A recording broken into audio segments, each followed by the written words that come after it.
ध्यान रखें कि अगर जनसुराज गलती से भी सत्ता में आ गई बिहार में, तो इसको बंगाल बनाने में टाइम नहीं लगेगा बिहार को। जिस तरह से ये हिंदू मुस्लिम की राजनीति खेल रहा है, ये कहता है मैं हिंदू मुस्लिम की राजनीति नहीं खेलता हूँ, इससे बड़ा हिंदू मुस्लिम की राजनीति कोई नहीं खेलता है। जो व्यक्ति खुलेआम मन से इस बात को कहता है, ओवैसी साहब जो कह रहे हैं और जनसुराज जो कह रहा है, यही फर्क है।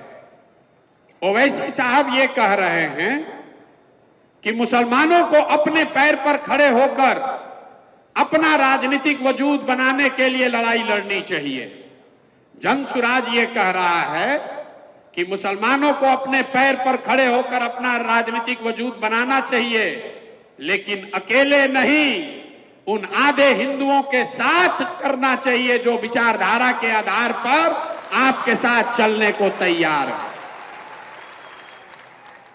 एक बार आपने ये कर लिया तो ये थियरी नहीं है। जो लोग हमको जानते हैं उनको पता है, प्रशांत किशोर को और कुछ आए चाहे नहीं, चुनाव लड़ाने आता है।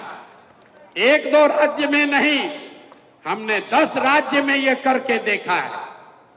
आप बगल का राज्य है बंगाल, वहां पर 27% मुसलमान रहता है, और जब हमने दीदी का कैंपेन किया उनको वोट आया 49%, मतलब 70% में, वहां 70% करीब हिंदू है। आधे हिंदुओं को मैंने मुसलमानों के साथ जोड़ा, तब दीदी को उतनी बड़ी सफलता मिली। तो अगर ये काम पहले किया गया है तो इसको बिहार में भी किया जा सकता है। कि मैं ओवैसी साहब की बातों से अलग हूं। ओवैसी साहब ये कहते हैं कि जो भी मुस्लिम भाई हैं वो अपने हक और अधिकार के लिए एक हो जाओ, लेकिन ये कहता है प्रशांत किशोर कि मैं उन मुस्लिम भाइयों से कहना चाहता हूं कि आप अपने हक और अधिकार के लिए एक होइए, लेकिन उस आधे हिंदू के साथ जो आपके विचारधारा के साथ खड़ा है।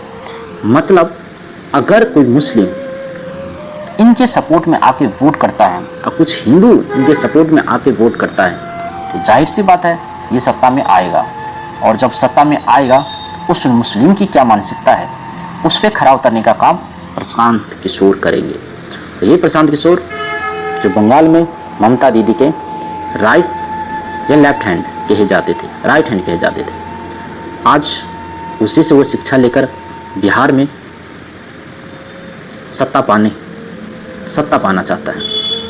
तो उस प्रशांत